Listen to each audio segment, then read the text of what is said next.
Well, good afternoon. Good afternoon, everyone. Good afternoon.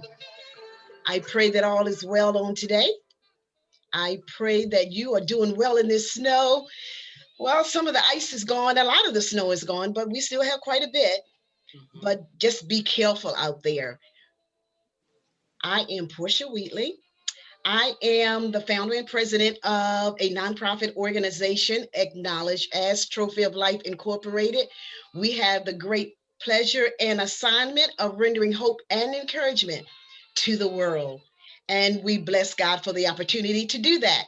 Let's welcome our co host on today. Hello, I'm Takira. And we will welcome our guest momentarily. And before we do that, matter of fact, let me read this. I have something that I read this morning and I believe it will bless you. And then we're going to introduce our guests as well as listen, learn, and care. Okay? This says, you can change your destiny. Do not be a victim. Call the shots and change your destiny.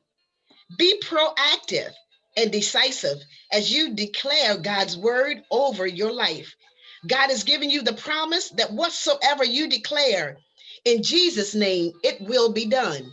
So you can be all that He's intended you to be on this earth, a shining example of God's goodness and love.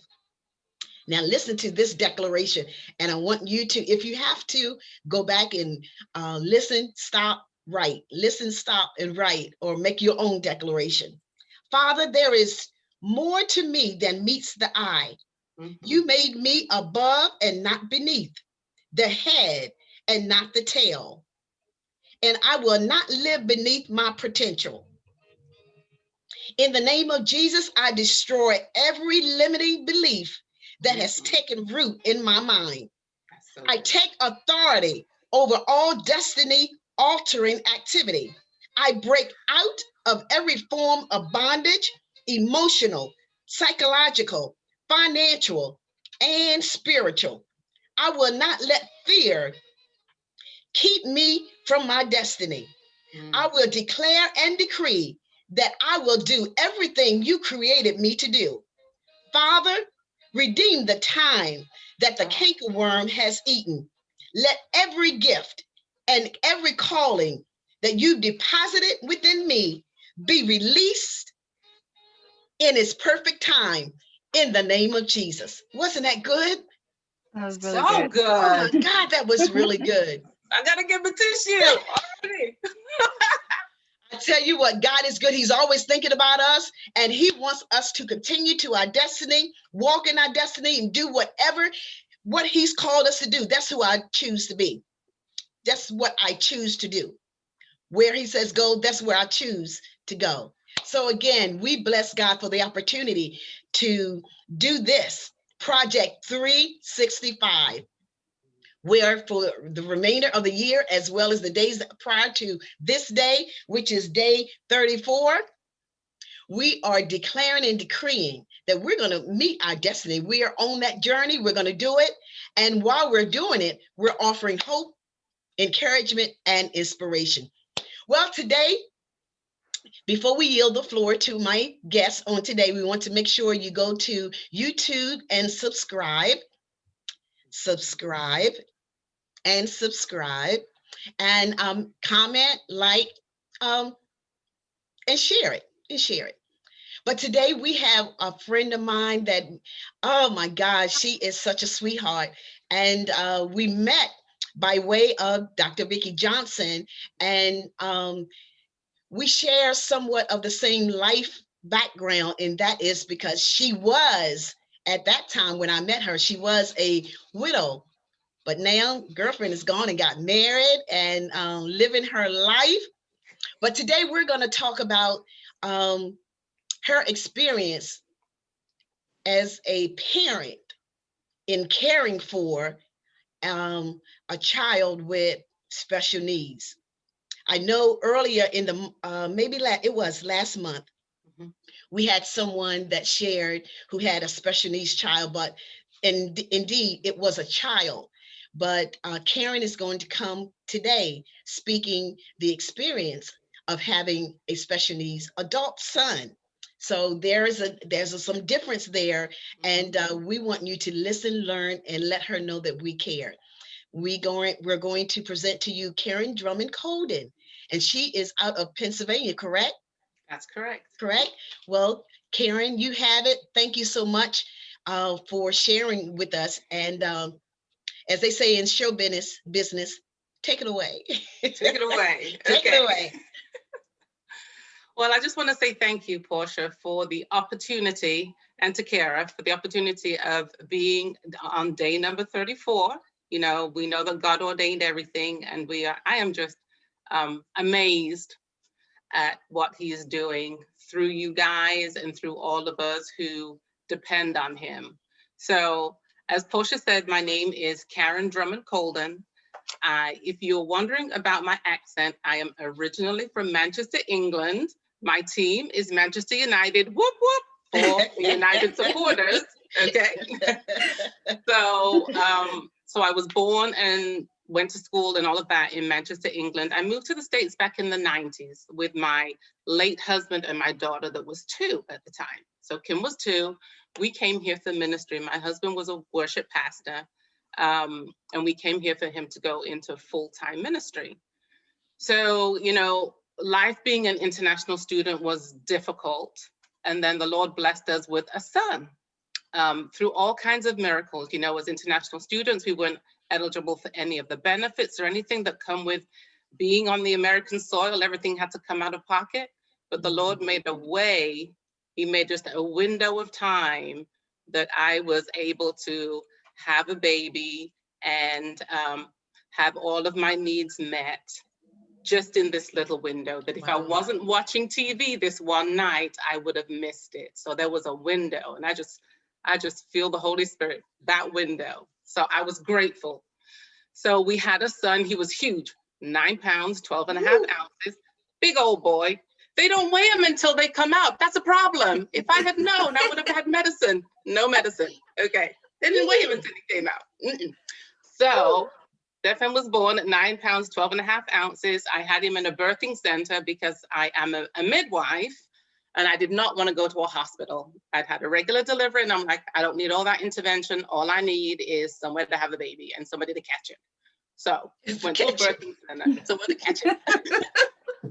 And, you know, that night, it's so vivid in my mind because we ushered Stefan into the world in amidst praise and worship. Ron Canoli, Alvin Slaughter, those are the people that we were listening to at the time. And we got up and we danced our way through the end of our labor, through praise and worship. So the Lord was very evident in the room when Stefan was born. So he was a quirky baby. He was fussy. You know, he wasn't like his sister. You could do anything with his sister, fling her over your shoulder, take her to the store, take her to the mall. Couldn't do anything with Stefan. So fast forwarded about 18 months, I said to his pediatrician, 15 to 18 months, something's not quite right. You know, he's not really meeting his milestones. He's just a little quirky. He's just a little different. And his pediatrician said, he's a boy. He's a little slower. He has a sibling who speaks for him, so he doesn't have to.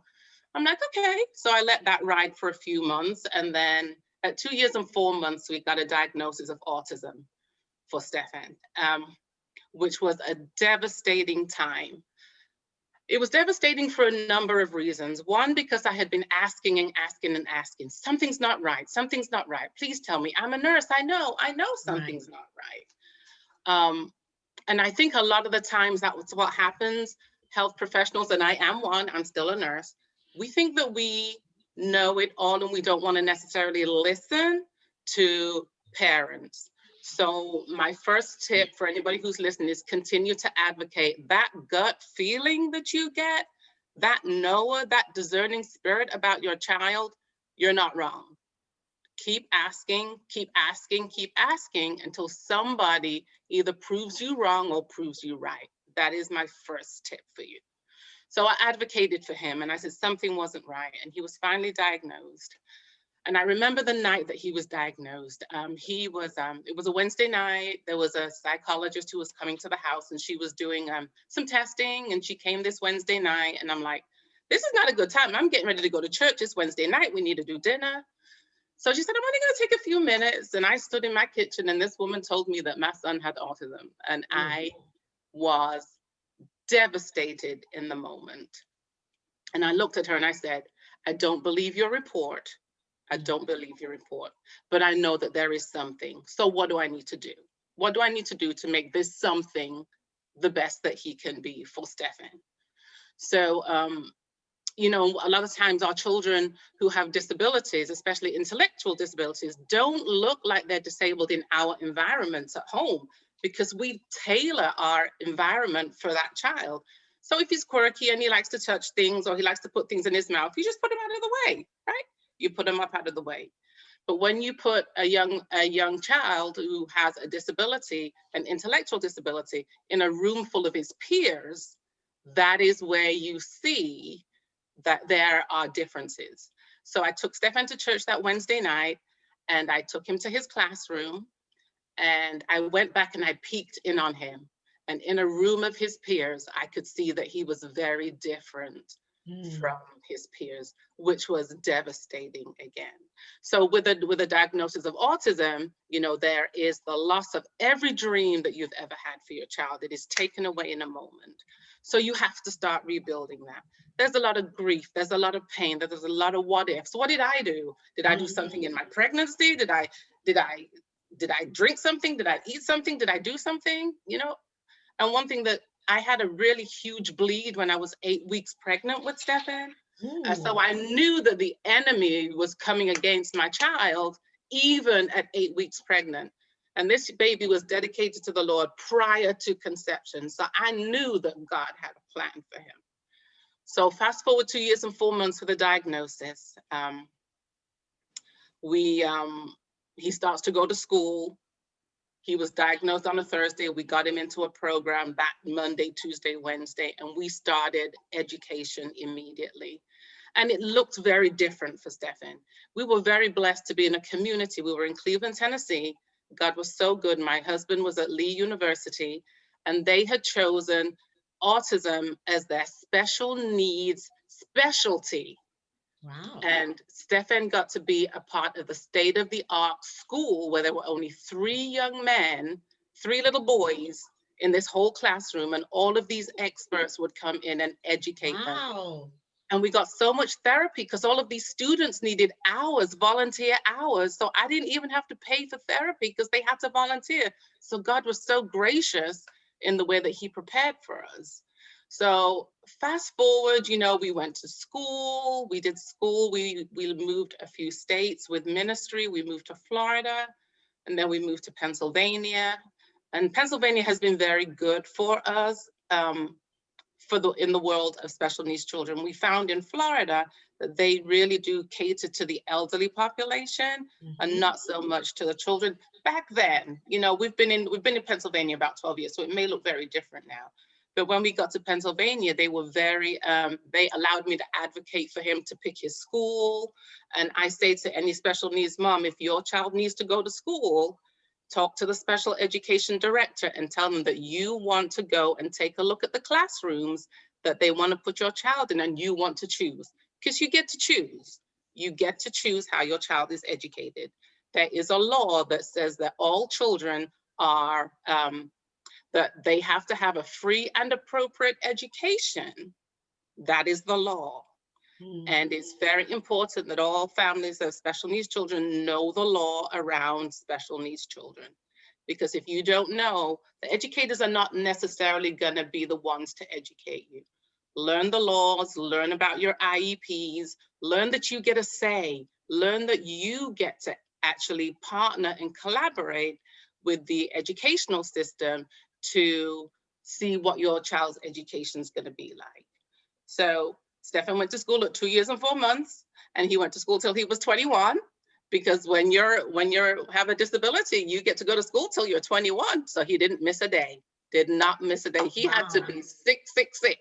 not to go to school because routine was so important for him, and he loved to learn. He's such a learner. He loves new things. He's so smart, so bright.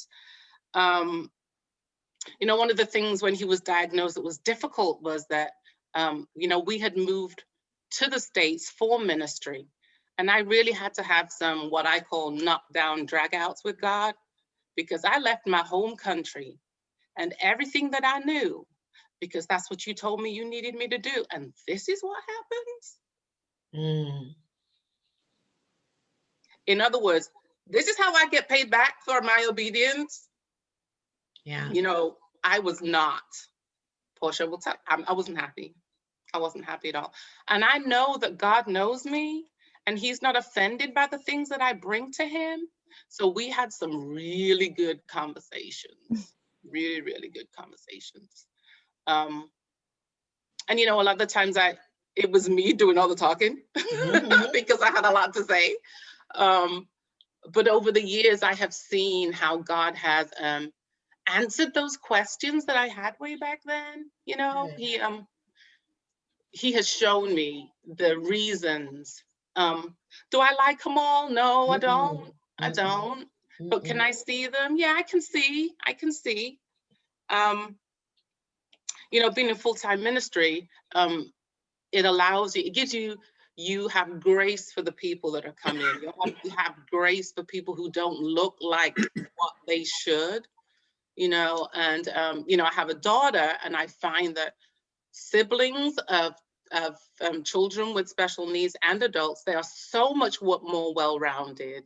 They accept everybody with whatever they bring to the table. Then they're less judgmental, which is a beautiful thing in this day and time. My daughter is one of the most well-rounded young women that I know. Nothing ruffles her. She takes everything in her stride, because we've had to learn to pivot on a second, because it takes a village. It takes a village to raise these young adults, young men, young children, young men. So a couple of the things that I did that were very helpful for me. I joined an organization called Parent to Parent, and that organization is in every state, and they will pair you with another parent into the community that you're moving into to help walk you through and navigate the maze of the special needs maze in that community and that state. So parent to parent was extremely, extremely important for me. I was paired with a wonderful lady who told me, stay out of this school district and this one and this one and this one. This one's good, this one's not. This one, go talk to them. Yeah. That was very helpful because I didn't know Pennsylvania. So that was really helpful for me. There was a lot of support from our church community that we moved into in Pennsylvania. They had an Autism Awareness Day just to let the church know what Stefan was going to look like when he arrived. And he was a hot mess. If you know anything about autism, our kids don't do well with change. And we moved him from Florida to Pennsylvania in February, and he was not happy at all. The first Sunday, he ran into church and was spread-eagled on the floor for everybody to see. I'm like, well, here we go. Want to know what he's going to look like? This is what he's going to look like. So yeah, but our church family was very, very supportive. We also joined an organization called Johnny and Friends. So it's Johnny Erickson Tata. She has an organization to families affected by disabilities.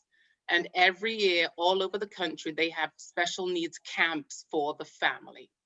Because when you have somebody with a disability in your family, you don't get to go on vacation like everybody else. We don't even get to go to the mall. We don't get to go to the movies. We don't get to do any of that. So this organization pairs your child or your special needs individual with a buddy for the week, and you get a little bit of a break. You get to have some adult conversation. You get to have some couples time. The siblings get to hang out with the youth. My daughter was in a mud pit with the rest of the youth group one day. She was having a blast. And she didn't have to think about, so where's Stefan? What's he doing? Right. So if anybody's not linked with Johnny and Friends, please get linked with them. They are an amazing organization. Johnny Erickson Tada is a lady that is a quadriplegic that paints with her mouth. She has a beautiful voice. If you Google her, you'll find her. And she is an amazing woman, loves hymns, just an amazing woman, and she has these ministries in every state. So that was very helpful to us. So fast forward to adulthood. We did not know, we wanted to figure out as a family what we were going to do for Stefan, or what his future was supposed to look like with his input. And he's not verbal. So if you say, Stefan, do you want pizza? Yes. Or he'll say Dunkin' Donuts every time he sees me. But if you say, what do you want your life to look like? That's not something that he's going to be able to answer. So as a family, between my late husband, my daughter, and myself, we talked about, okay, my daughter's name's Kim. We said, Kim, we are not going to be here forever. What do we want Stefan's life to look like? And Kim is a production manager, and she knew that she wanted to travel, and she knew that she wanted to see the world and do different things. So the choices were kind of like, okay, so do you want Stefan to come live with you if needs be when your dad and I are no longer here? Or do you want us to prepare him for adulthood in an independent setting? What do you want it to look like? So as a family, we decided that we would go down the road of independence as much as it needs to look like, with her support. Right now, my support and hers, she supports me, I support him. And then when I'm no longer here, she will take that executor role. So what does that look like for Stefan? Stefan moved out. Well, fast forward, I'm going to back up. So Stefan's father had a heart attack in January of 2015. So I woke up one day married, and by the end of the day, I was a widow, and I had a 19-year-old special needs child that I had to tell that he was no longer going to see his dad. Oh my gosh, I cannot tell you how devastating that was. Not only to tell him, but also to tell his sister, you know, your dad's gone, and we all grieved very differently. We grieved very, very differently. And Stefan grieved so deeply because Andrew put him on the bus every morning, took him off the bus every morning. He was the caretaker because I worked as a nurse and my schedule was like this. Andrew's was steady, steady, steady. So he could put him on the bus, go to church, do what he needed to do, leave church, take him off the bus. I'd come home from work and we would tag team. He'd go back to church. So he knew his dad got him up every day. And that day was the last day that he even saw him. And I had to tell him, Daddy went to be with Jesus. And that was what we told everybody.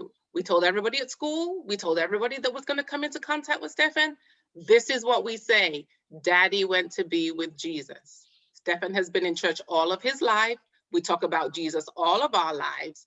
He may not grasp it all, but if everybody tells him the same thing, he's gonna get it. He's not gonna like it. He still doesn't like it. He still asks for his dad. But when he asks for his dad, even today, 6 years later, when he says, Andrew Thomas, I say, Stefan, where's Daddy? And he says, Daddy's with Jesus. And I say, do you miss him? Yes. And we hug and he's good. Oh, he moves past it. So that has been our model over the last 6 years. We do that every time he asks for his dad. So that structure and that broken record, that saying the same thing all the time is really good for him because that's how he learns. Pictures, repetitive, that's how he learns. So because we had decided to go down that road of adulthood and independence, I really didn't have to make the decision as to what we were going to do. I just had to execute it. And I don't mean just, because it was hard. But the decision was made. At least I didn't have to say, what are we going to do? How are we going to do it? What's it going to look like? That decision was made. And, I accredit that just to God and to putting that in. Yeah. Just showing us, revealing to us, let's start prepping early. Because we started prepping at 14, 15, 16. What's adulthood going to look like? What is it going to look like for him? How's it going to work? What is he going to do? All of these different things. So he moved into a home with one other young man and 24-hour staffing about a year after his dad passed away. which was difficult for me because then I felt like I was losing another piece, you know. But it was difficult. I mean, he's almost 6 foot. He's like built like a linebacker, 200. How old is Stephen? Stephen is 25. So so he's a big boy, you know, he's a man. So so it was hard. That year was difficult to deal with all of our grief and to deal with all of the outbursts, because there were outbursts because he didn't understand, you know. I had outbursts. I didn't understand. And it was so difficult for us. But he is doing well, you know. He pre-COVID, he was working. He likes to sort and do puzzles, and he sorts pennies by the year that they were made. He has like a bucket. He has perfect pitch, and if anybody is in the music world who knows what perfect pitch is, everybody else is jealous. Wow, he can sing? He sings all the time. Wow. All the time. His favorite, he goes to YouTube. You know, when we had CDs, he had all these CDs that he'd play. Now he goes to YouTube and he goes to Andre Crouch, Donnie McClurkin, Christ for the Nations, all of the stuff that we used to listen to when he was home. Those are all of the things that he chooses to go to. He just types them into YouTube, puts his headphones on, and he's singing away and bebopping. Well, let me ask you this before we close. Let me ask you this. Talking about change, not necessarily liking change, how did he adapt to your husband, when your new husband, when you know, you guys met and this guy was taking his time? How did he adapt to that? Well, we were very inclusive, you know. My new husband, Don Rico, he would come over and we'd have dinner together, all of us, you know. So he kind of not slid in, but, you know, we just included him in. When we were going to go do things, we went all together. And he just became engrafted into the family. And Stephen got used to having him around. He's not real, you know, he's not real verbal, but he'll come in and he'll say hi, and he'll give him a fist bump or give him a hug, you know. And so, you know, he's 25. In some ways, it's a very typical 25-year-old who doesn't necessarily always want to be bothered with people, you know, want to be around his peers and his people, and he doesn't always want to be bothered. So that's a good Go ahead. I'm sorry. That's a good lesson for women when they do have special needs children or children, period, that when a new man comes into the life of that particular child, you take me, and it's a package deal. Oh, yeah. Yeah, it's a package deal. Yeah, there was one night that Stephen wasn't doing well, and Don Rico and I were dating, and I had to call for reinforcements. I called his doctor, and the doctor said, call the police. And I said, absolutely not. So I called Don Rico, and he came over, and he helped me, I just have to say it, wrestle, because Stephen was flipping out. You know, he was really in the midst of his grief. And they tussled for about 6 hours. Wow. Back and forwards. Stephen would tussle, then come back, and then wipe the sweat off his head, and then off Don Rico's head, and then go right back at it. So, you know, as the sun came up, I said to Don Rico, you know, this is it. This is it. This is who we are. Yes. You know what? The sun has come up, and we get a chance to do it again. We get a chance to do it one more day. So do you look at it? I would imagine you are grateful. Because everyone can say that. Done. He's not going to know. He's gone. But he was not. So, and I wouldn't have blamed him, you know, because it's a lot. It's a lot. It is. Yeah, I would imagine it's a lot. I look at when I'm out maybe in public, and I see parents with their children who have special needs, and their patience with them is so amazing. I mean, well, you really don't call the other children normal children, but, you know, the other kids, you see them doing a little bit of everything, and the parents are hollering and cussing, and I'm like, well, if you had a special needs child, what in the world would you do? Yeah. So they're not the same. You have to, and every child's different, even when you have typical children, right? You can't treat them all the same. So it's the same. Yeah. You have to really treat them differently. I wanted to tell you two other things that is really important when you look at special needs adults. Creating a special needs trust, so that there is There are dollars that his benefits don't affect if he needs something that his benefits doesn't cover. And in Pennsylvania, we have something called an ABLE account, is ABLE, which is a savings account that doesn't affect his benefits either. So for everything medical, like is covered. But if he wants a new TV or his computer breaks and I'm not here to get it for him, all that will come out of his trust. So special needs trusts are really important, and ABLE accounts, and I'm not sure what they're called in other states, are really important too. Okay. Thank you. One question, and then Takira can take it away. I love it when she renders her feedback. My question to you was, how did you balance dealing with Stephen and your daughter in a sense of attention? Yeah. The word that I would use is intentionality. Had to be really intentional to give her time. And she was a really laid back child. So it would have been easy for her to be overlooked. And I think maybe she feels that she may have been, but if there was something that she gravitated towards, we made sure that we made that happen for her, regardless of what it was, as long as it was in our power, not to spoil her, but to let her know that she was just as important, and to let her know that her brother takes up a lot of our time. So let us know what you need, or if we see something that she needed or she wanted, pretty much she got it. Because, she did a lot to take care of her brother. So, she watched him all the time. And in that, when she watched her brother and was like 16, 17, 18, she got paid. Because if I had to pay somebody else, I would have to pay them. Right. And I was able to pay them out of my flexible spending account through my job. I hired her like I would hire anybody else. So that is another thing that families can do. You can hire the siblings. And I know that she's going to do better than anybody else is going to come in, So we did that for her too. But yeah. Thank you, Karen. I really appreciate it. You were great. You were great. Yes. Yes. Thank you. I think I have it. Yes, that was everything. So I just want to personally thank you again for coming to speak with us,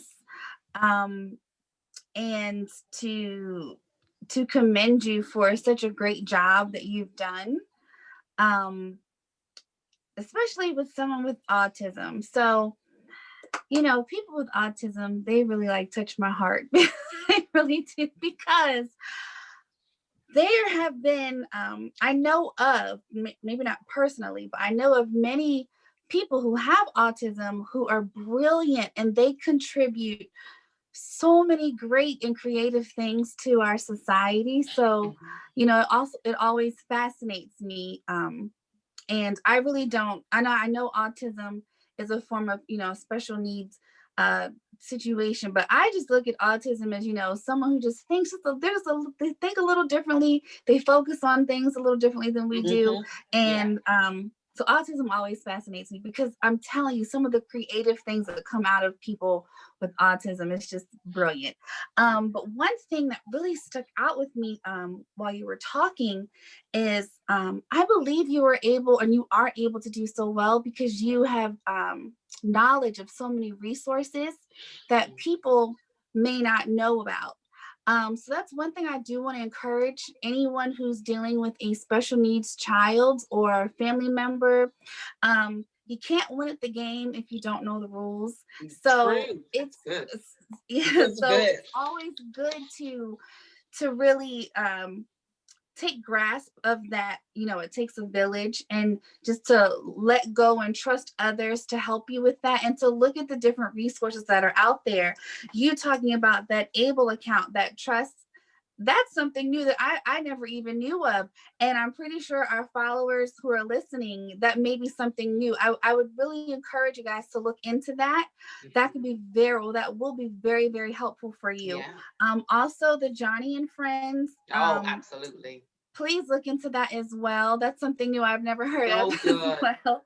And just really take responsibility and advocate for the person you are caring for, and to find out those resources, to stay consistent and to have a plan.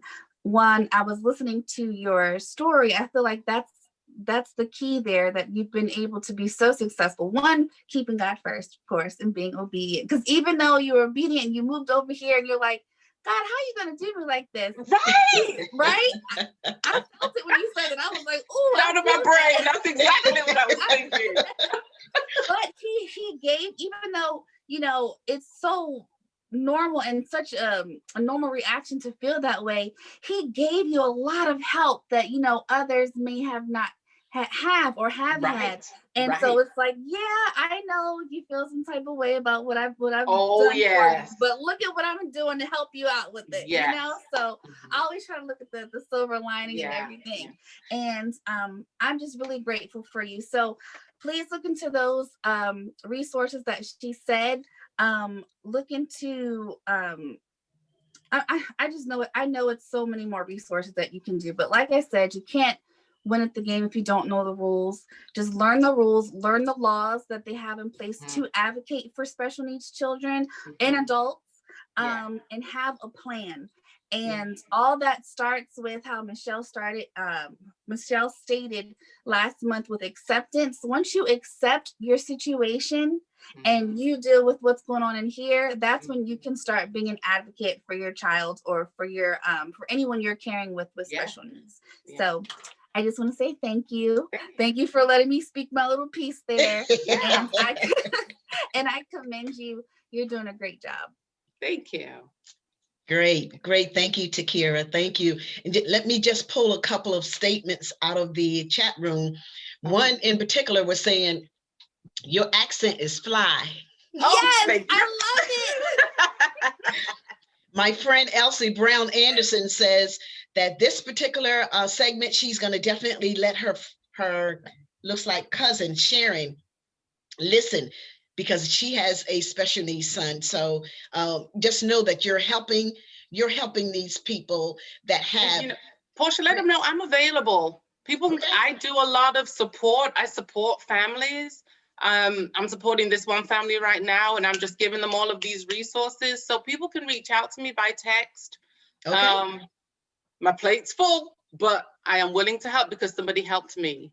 Yeah, maybe email rather than text, because sometimes you know, you don't have the time for the text, but an email. I have one from Kelly Barnes Miller. She was agreeing with what you said, especially when I asked a question about the how did your new husband adapt to the family. She says her husband passed away in January 2019. I know Kelly. Okay. I think we worked together. That's possible.